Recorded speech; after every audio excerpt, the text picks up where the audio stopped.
বরঞ্চ মীর কাসিম আলী তাদের আরেক সহকর্মী, আমাদের প্রিয় সম্মানিত নেতা, কিন্তু আমেরিকায় ছিলেন। এই অবস্থা সৃষ্টি হওয়ার পরে তার কিছু পার্সোনাল ফ্রেন্ড তাকে রিকোয়েস্ট করেছিল, don't come back to Bangladesh. তিনি বলেছিলেন হোয়াই? বলেছেন আপনি আসলে ওই আপনারও একই অবস্থা তারা করেছেন। তিনি বলছেন আমি ফেস করব, কারণ আমি জানি অভিযোগ মিথ্যা।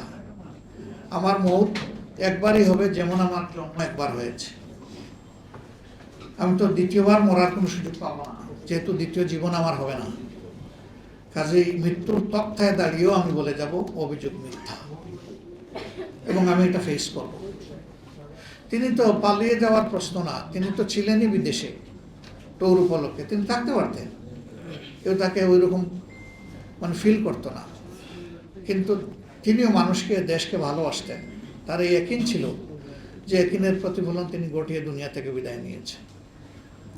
এই সহকর্মীদেরকে আমরা ফেরত পাবো না, এটা ঠিক, কিন্তু তাদের স্মৃতি আমাদেরকে অনবরত স্মৃতি এবং শিক্ষা সঙ্গ দিয়ে যাবে ইনশাআল্লাহ। মৌলানা আব্দুস সুবহানরা কখনো হারিয়ে যান না, তারা বিবেকের আয়নায় জ্বলজ্বল করতে থাকেন, এবং এটি তাদের কর্মের কারণে। আল্লাহ আমাকে, আমার সহকর্মীদেরকে রাজনীতির ময়দানে যারাই গেছেন তাদেরকে আলোকিত এই জীবনগুলা থেকে শিক্ষা নেওয়ার তৌফিক দান। আজকের সমাজে তার বড়ই প্রয়োজন।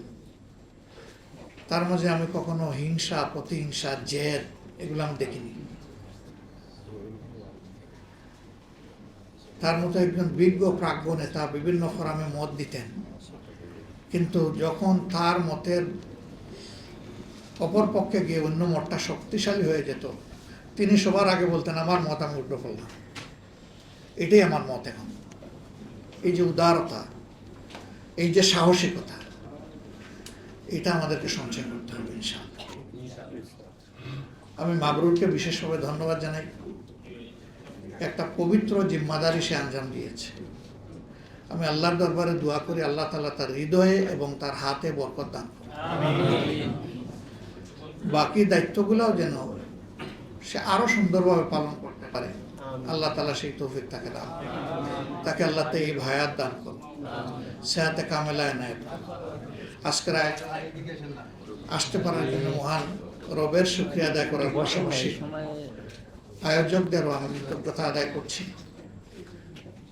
আসুন এই সমস্ত নেতৃবৃন্দের স্বপ্নের একটা মানবিক বাংলাদেশ গড়ার জন্য আমরা দল মতের ঊর্ধ্বে উঠে জাতির স্বার্থে, জাতীয় ব্যাপারে আমরা ঐক্যবদ্ধ হই। তাহলে এই জাতি বিজয়ী হবে। ব্যক্তিগতভাবে কেউ পরাজিত হতে পারে, কিন্তু জাতি বিজয়ী হয়ে যাবে ইনশাআল্লাহ। সেই জাতির বিজয় ঠঙ্কা বেজে উঠুক। আল্লাহর দরবারে সেই তৌফিক কামনা করে সবাইকে কৃতজ্ঞতা, ধন্যবাদ, অভিনন্দন জানিয়ে আমার বক্তব্য এখানেই শেষ করছি।